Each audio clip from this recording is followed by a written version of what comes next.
When I started to give some thought to preaching today, I realized that I wanted to change things up a bit and preach from out here, a bit more in the midst of all of us. Because it is Advent, a time to gather together in anticipation of the coming of Christ. It's time to share our stories and reflect on the year that has passed, and perhaps reflect a bit on what may be to come in the new year.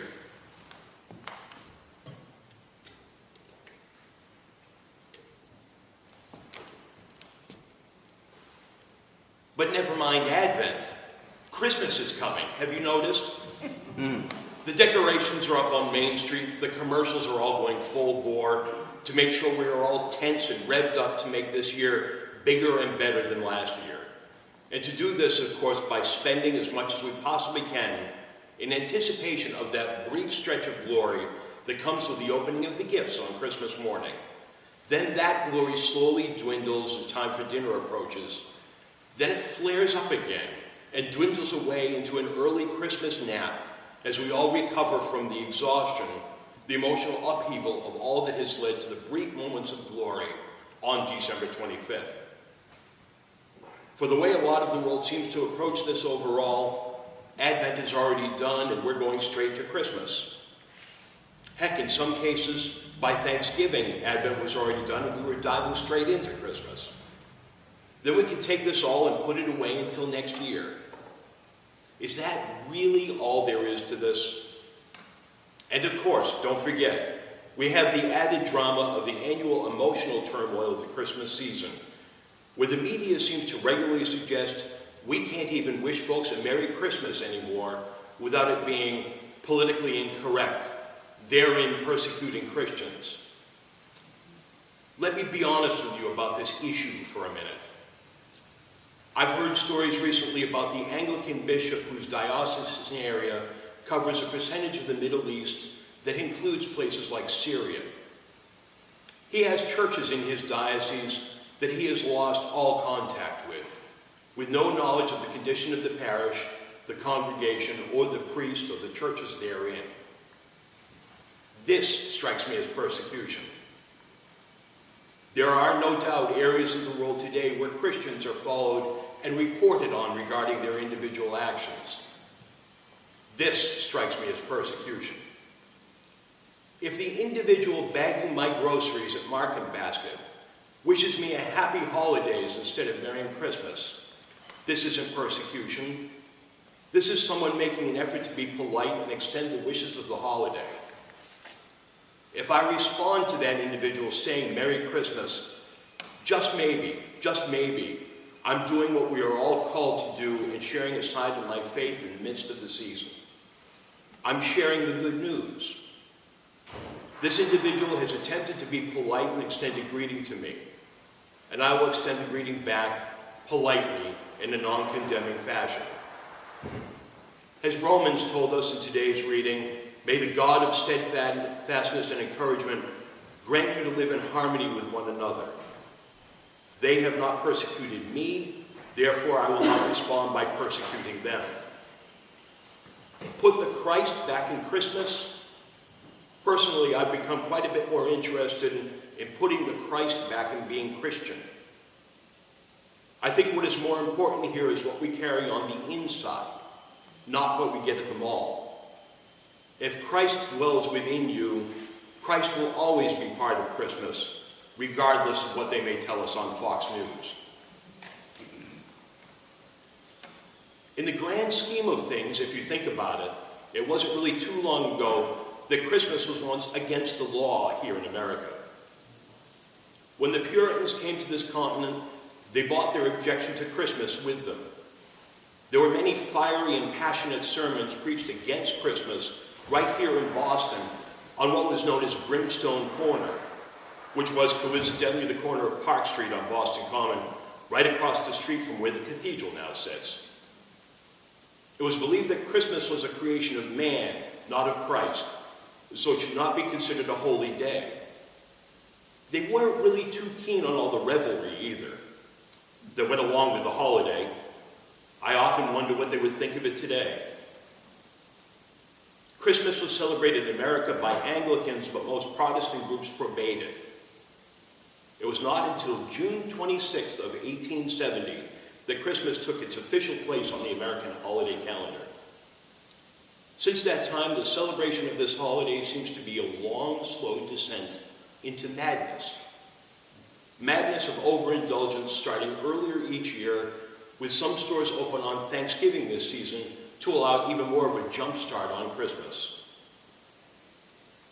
How then do we respond to this as Christians? How do we look to avoid that slow descent I mentioned? I suggest that it is not something we confront with anger and the bewildering notion that we are being persecuted, but by providing a different view on what is happening in the world.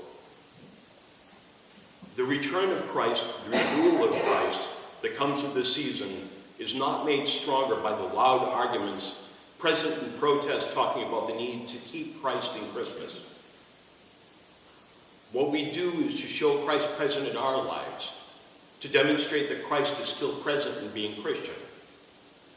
How do we demonstrate that unconditional and unrelenting love that so many folks talk about at this time of year, and so few seem to make it part of their actual lives? I don't know about you, but personally, I found the concept of some of the big chain stores being open on Thanksgiving to be outrageous. The poor staffs in these stores were denied the opportunity to spend this holiday with their families. Also, the corporate bankroll of Christmas could therein begin. I was frustrated. I thought this was just wrong. Did I do anything? Well, I did not go shopping, but did I do anything to make my position clear that shared my view of justice at this beginning of Advent? No, I did not. On the other hand, Nadia Bowles-Weber, a Lutheran pastor out in the Denver area, did something a little bit different. She and her congregation made their feelings known in a non-confrontational way that shared the love of their belief with the people who had to work that day. The congregation engaged in an action they called Operation Turkey Sandwich, where they made and delivered turkey sandwiches made with stuffing and cranberry sauce to as many people as they could who had to work that day. This was a simple gesture of caring for an assortment of people who I suspect felt very uncared for that day. Not confrontational, but direct to the point. Offering a break in the perceived coldness of that day in a way that fits with the work we are called to do. I've got to say, with the work that I've been doing recently at Beth Israel for the last few months now, I've worked in an assortment of floors and seen people suffering from an assortment of ailments. Do you know what the most pervasive illness is that I've seen? It's the same one that I suspect a lot of the people working on Thanksgiving had. It was the illness of loneliness. That feeling that nobody out here cares. Something that is so simple to help with. That congregation out in Denver helped with some lonely folks. Think about it. Can you maybe help someone this season with a simple act of caring? Can you help someone who may be lonely? As today's reading from Romans said, whatever was written in the former days was written for our instruction, so that by steadfastness and by the encouragement of the Scriptures, we might have hope. Can you find a way in your heart to share hope? If Christ is in us as Christians, he can't help but be present in what we bring to Christmas if we only pay attention. So do something.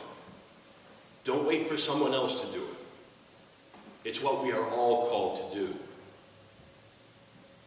The work of being a Christian often seems to be not for the faint of heart.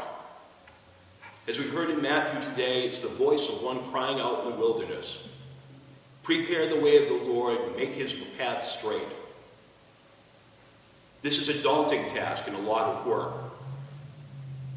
Theologian Howard Thurman offered a Christmas prayer that spoke to that work. This is called the work of Christmas.